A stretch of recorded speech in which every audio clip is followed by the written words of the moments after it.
Le top de 13 heures, l'actualité au Sénégal et dans le reste du monde sur les ondes des plateformes digitales de la RTS. Bonjour à tous. Au sommaire de cette édition, en route vers le Qatar, le Sénégal a validé son billet hier devant l'Égypte. Une troisième qualification en phase finale de Coupe du Monde, dont 2 consécutives. L'actualité des sports, c'est dans la deuxième partie de ce journal. Également au sommaire, les chefs de village de la commune de Barkédji en première ligne dans la lutte contre l'usage des armes blanches et le vol de bétail. Ils étaient en conclave à Tordiogne dans le département de Linguère. La suite du procès de la tuerie de Bofa-Bayotte à Ziguinchor. Ce matin à la barre, un témoin rescapé du massacre. Il est entendu devant les chambres. Et ensuite sera le tour de René Capin, Bassène considéré comme le cerveau de la bande. Covid-19 au Sénégal, aucun cas grave dans les structures hospitalières selon le bulletin du jour du ministère de la Santé qui fait état de 6 nouvelles contaminations. Radio Sénégal, l'info en toute responsabilité. Ibrahima Sadi. En compagnie de Céline Diop et Thiaba Diémé à la technique, les affrontements à l'arme blanche sont fréquents dans le Djolof. Et souvent ça vire au drame, suffisant pour que les chefs de village de Barkédji montent au chrono pour porter le combat afin d'y mettre un terme. Ils étaient en conclave donc à Dordogne et ces chefs de village comptent également participer à la lutte contre le vol des bétails, nous dit Wali Gaye. Les chefs de village de la commune de Barkédji ont échangé sur les rôles et responsabilités qu'ils ont dans leur localité. Pour la réussite de leur mission, ils demandent plus de considération à leur égard. Ahmed Fadelba, chef de village de Cagnard 2. La plupart du temps, les chefs de village se plaignent. Ils ne sont mis au courant de rien. Ils ne parviennent pas à être au diapason des choses. Donc, le plus important, c'est que les autorités administratives prennent en considération l'ensemble des chefs de village. Pour ces chefs de village, la sécurité des populations et de leurs biens, la limitation de l'usage des armes blanches et la protection de l'environnement sont de leur ressort. Djibi Dembassou, chef de village de Tordiogne. Vol de bétail, les vols de bétail, la coupe des arbres, les mauvaises pratiques, tout comme la vente d'alcool, nous voulons combattre tout cela.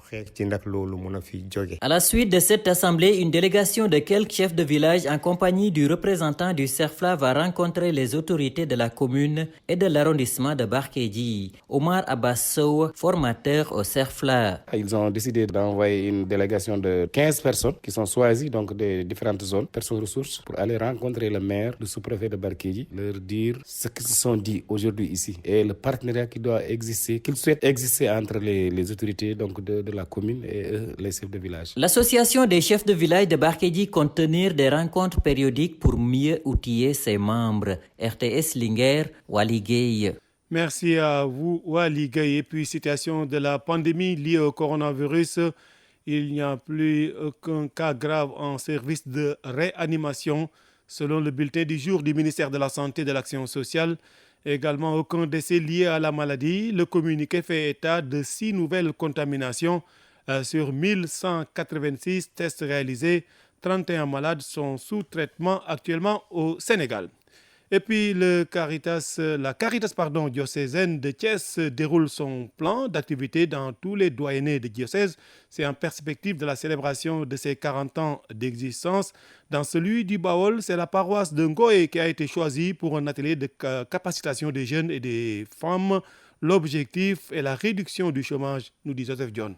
La réduction du chômage et l'insertion des jeunes et des femmes préoccupent Caritas Thiès. Dans le cadre de la célébration des 40 ans de la Caritas diocésaine de Thiès, des ateliers de formation ont été envisagés dans les différents doyennés du Baol. Il s'agissait de regarder quel est le plus grand problème qui se trouve dans le doyenné. Ici, nous nous sommes rendus compte que beaucoup de jeunes sont au chômage, mais aussi ils ne savent pas comment faire pour accéder au financement. Albert Ngom, vice-président de la Caritas Thiès. On a demandé aux jeunes de faire la démultiplication de l'information dans les différentes paroisses. S'ils ont besoin de documents, on va leur donner le document et on va les indiquer les différentes organisations qui sont chargées de financer les banques, comment faire vraiment pour avoir un projet, comment faire aussi pour savoir rédiger un projet. Édouard Sec, un jeune venu de la paroisse Saint-Joseph, travailleur de Ndondol, apprécie. Remercier ceux qui l'ont organisé. Vraiment, c'était intéressant. On a beaucoup appris et je pense qu'on va commencer maintenant à plonger dans nos propres projets. Chaque collègue Lindion, président du comité diocésain de la Caritas de Thiès. Qui décline ici la vocation de Caritas Thiès. Caritas, une ONG d'obédience catholique, mais elle travaille pour tout le monde,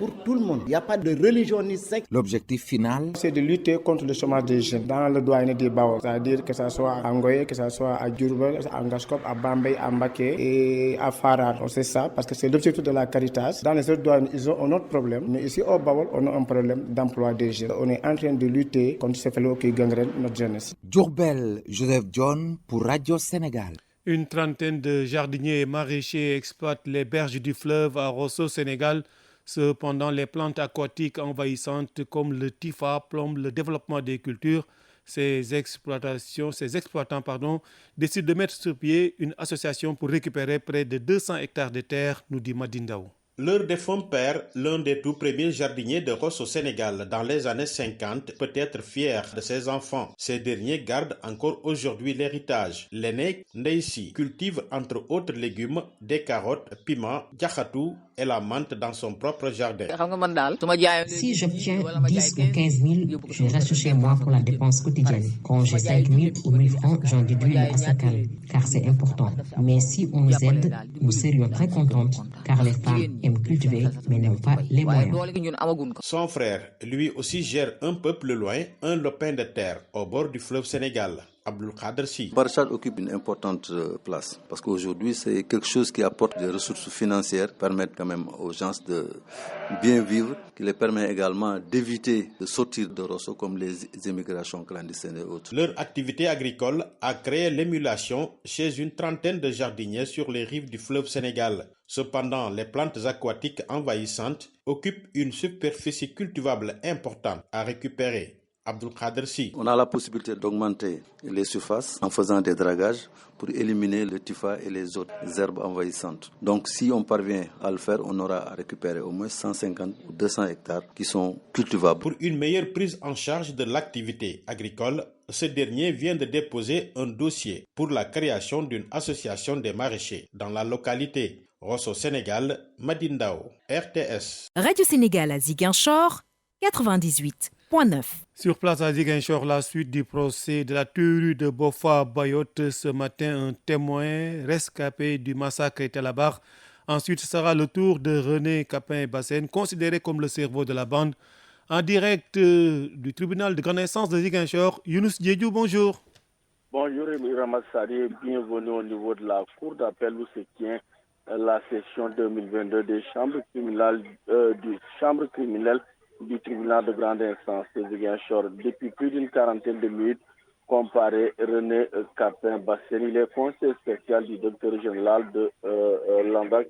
Selon ses présentations, il est le chargé des affaires politiques. Et selon ses déclarations, il a été affecté ici à Ziguinchor pour faire le suivi du dossier Casamance. En somme, il joue un rôle de lien ou de liaison avec les activités du MFDC, mais devant les chambres criminelles, il a tenu à préciser que ces activités vont au-delà de ça et que chaque mois, il fait un rapport sur toutes les questions sécuritaires dans la région et dans la sous-région. À ce niveau, donc, retenez qu'il est revenu de manière très détaillée sur l'arrestation musclée dont il a fait l'objet. Ensuite, il parle de traitement dégradant au cours de son enquête préliminaire. Présentement, donc, les débats ont démarré dans le fond.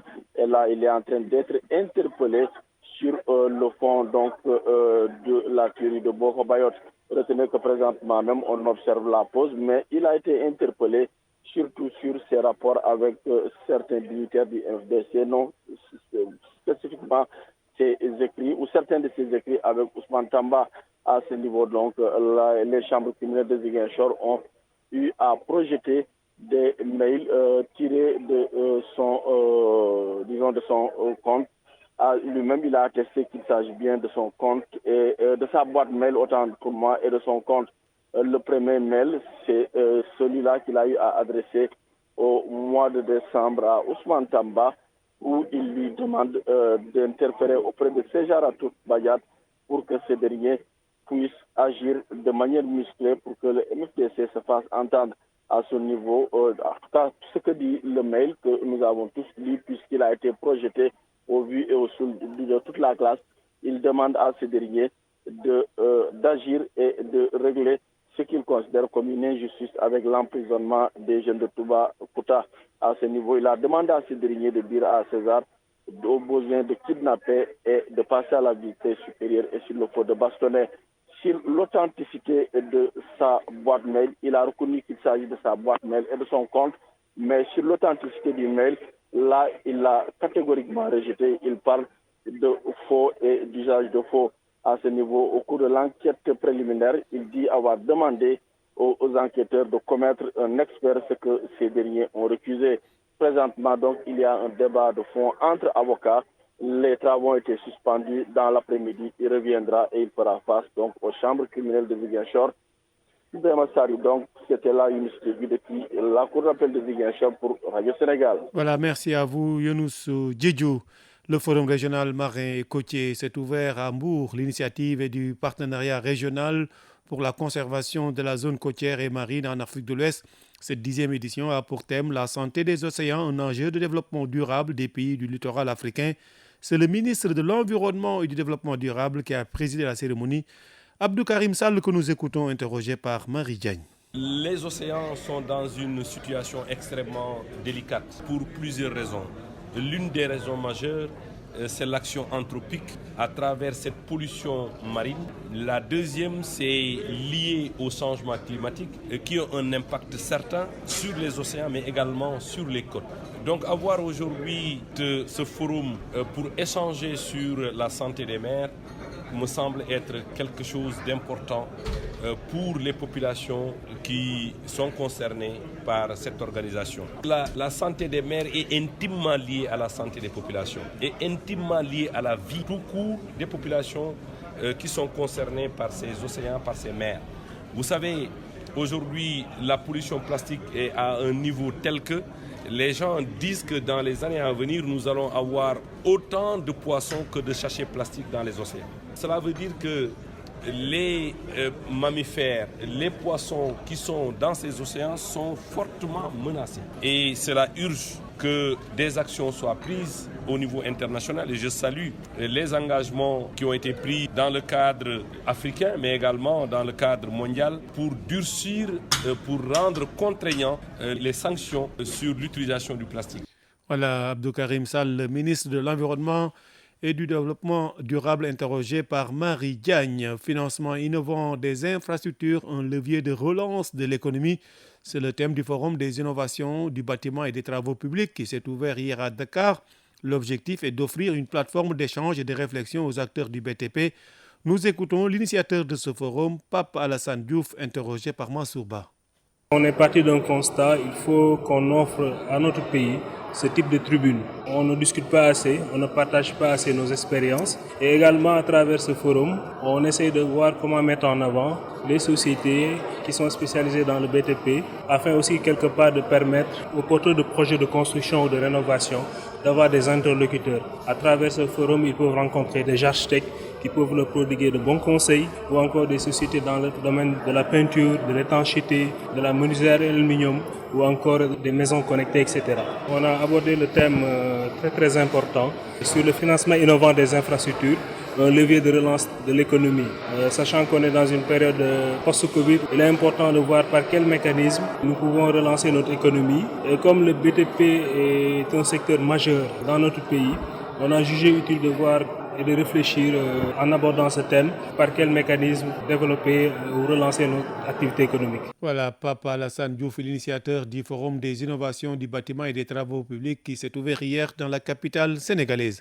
Nous nous rendons dans la cité du Rail, Thiès. Là-bas, l'organisation Diamatoul Ibadou Rahman a sorti plusieurs résolutions à l'occasion de son congrès tenu dans la ville. Ce mouvement religieux au service de la société s'est aussi prononcé sur l'homosexualité. Le ministre des collectivités territoriales a représenté le chef de l'État à cette rencontre. Omar Gueye rassure, il n'y aura jamais de dépénalisation de l'homosexualité dans notre pays. De Thiès, nous retrouvons Khady Youm. 12e congrès de la Jamatul Ibadou Rahman, ce mouvement qui regroupe des milliers de fidèles musulmans, a sorti quelques résolutions lors de cette importante manifestation. La santé et l'éducation, rien n'a été laissé en rade. Le congrès a même magnifié les efforts abattus par le peuple sénégalais pour la préservation des valeurs socio-culturelles. Omar Gueye, ministre des collectivités territoriales, a représenté le chef de l'État lors de cette rencontre. Il y a un point que vous avez noté dans votre résolution qui parle des homosexuels. Mais rassurez-vous, jusqu'à l'extinction du soleil, le Sénégal ne va jamais légaliser cette pratique. C'est la position du chef de l'État. Et à chaque sortie, surtout à l'extérieur, il ne cesse de le dire et de le répéter. Tant qu'il sera le chef de l'État, l'homosexualité ne sera jamais légalisée.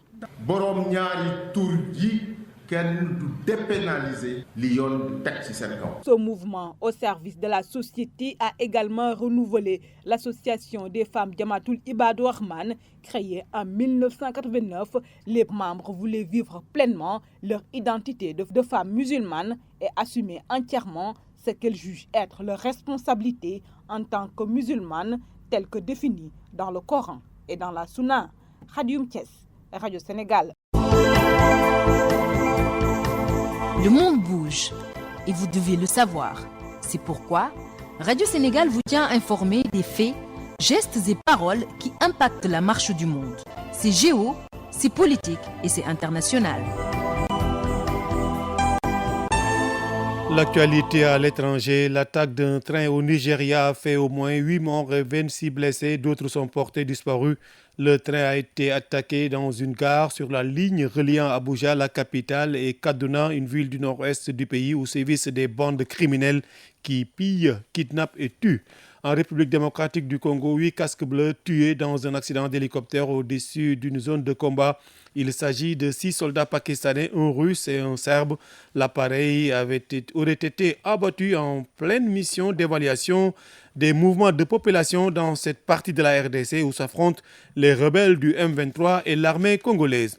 En Tunisie, le président Kaïs Saïd a condamné les réunions du Parlement qu'il a suspendues en juillet dernier. Il a qualifié ces séances d'illégales et affirme que les responsables tentaient de semer le chaos dans son pays. Et puis la guerre en Ukraine, Moscou affirme que les négociations avec Kiev n'ont donné lieu à rien de très prometteur. Il y a encore beaucoup de travail à accomplir, a déclaré le porte-parole de la présidence russe. Radio Sénégal, les sports. Le sport en compagnie de Massourba. Bonjour. Bonjour Ibrahim Assadi. Retour sur la qualification des Lions à la Coupe du Monde Qatar 2022. Oui, une troisième qualification à une Coupe du Monde pour le Sénégal après 2002 et 2018. Les Sénégalais ont dû attendre la séance des tirs au but pour vaincre l'Égypte. Les Lions de la Teranga empochent ainsi leur ticket pour le mondial au Qatar. Les temps forts de ce match avant, pendant et après dans ce reportage de Adramé Ismaël Koli.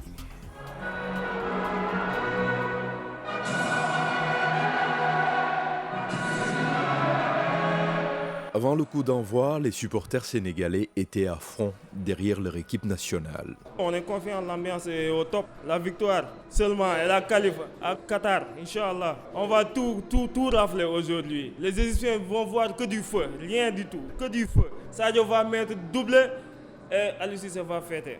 L'essentiel c'est de se qualifier, ouais. Gagner ou gagner, match nul, il y a la très. Alors, tous les moyens sont bons pour déstabiliser les pharaons.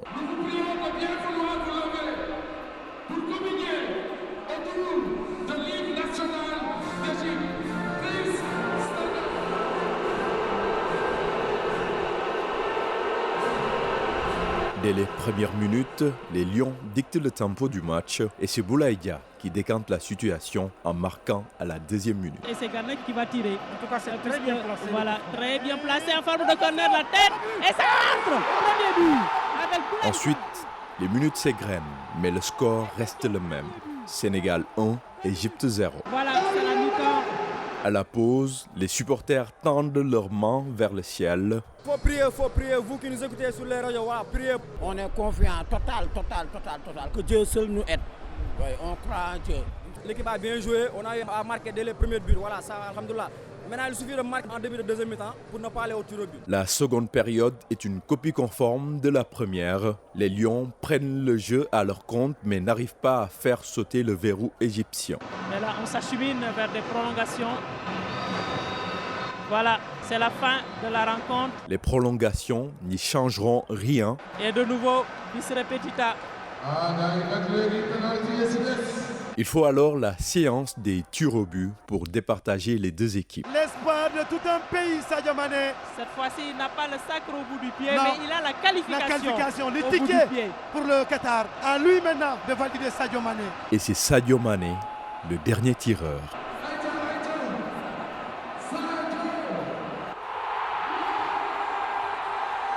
La qualification en poche, direction Qatar pour la Coupe du Monde 2022. Adramé Ismaël Koli. Et puis notez que le service des sports de Radio Sénégal vous donne rendez-vous cet après-midi à 17h pour un débriefing de la qualification du Sénégal au mondial. Au sommaire, au menu donc de ce débriefing, le parcours des Lions en chiffres zoom sur les 5 représentants africains au mondial.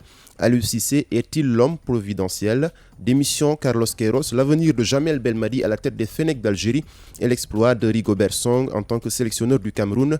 Les autres qualifiés zone Europe et Amérique du Sud. Et enfin, quel groupe pour le Sénégal? C'est à suivre sur RSI 92.5 à Dakar à 17h avec le service des sports de Radio Sénégal. Ibrahima Sali. Et puis Mansour, d'autres pays africains se sont aussi qualifiés. Oui, au bout d'une soirée riche en émotions et en rebondissements, les Camerounais sont venus à bout des Algériens 2-1. Le but victorieux des Camerounais est l'œuvre de l'attaquant lyonnais Karl Toko Ekambi. Dans les ultimes secondes, les Lions indomptables du Cameroun valident ainsi une 8e qualification à une Coupe du Monde. Le Maroc s'est défait de la République démocratique du Congo 4-1 à Rabat après un match nul à l'aller 1-1. Tunisie et Mali ont fait match nul 0-0. Les Aigles de Carthage valident ainsi leur ticket après une victoire 1-0 à l'aller. Et la grosse surprise, Ibrahima Sadi, est venue du Nigeria où les Super Eagles n'ont pu faire mieux qu'un match nul 1-1.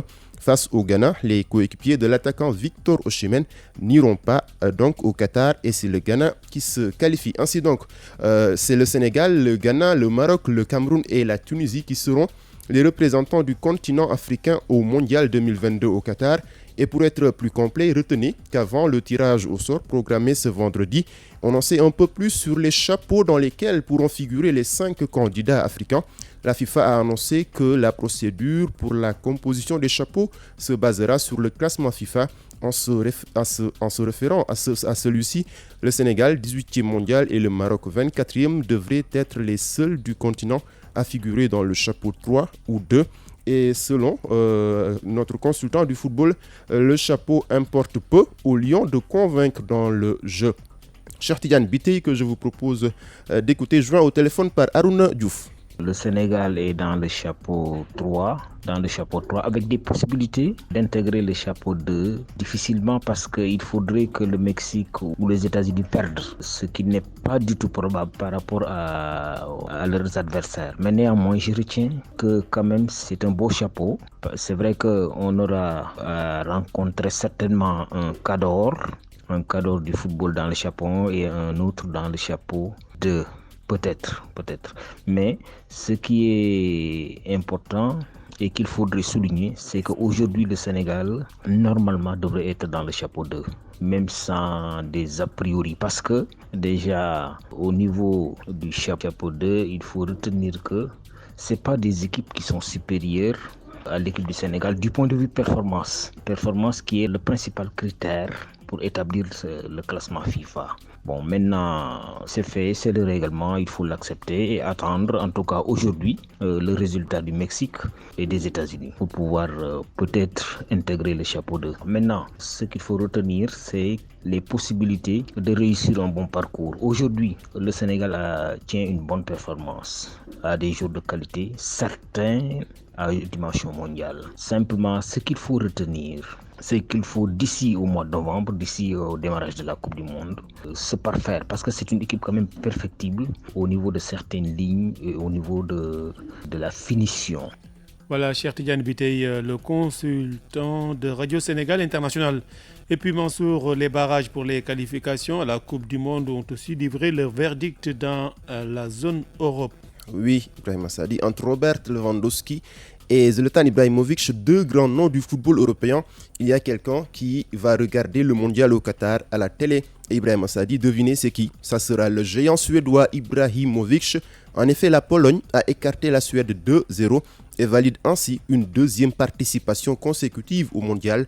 Après 2018 au Qatar, le Portugal de Cristiano Ronaldo y sera aussi. Les Portugais se sont qualifiés aux dépens de la Macédoine du Nord qui avait, à la surprise générale, éliminé l'Italie.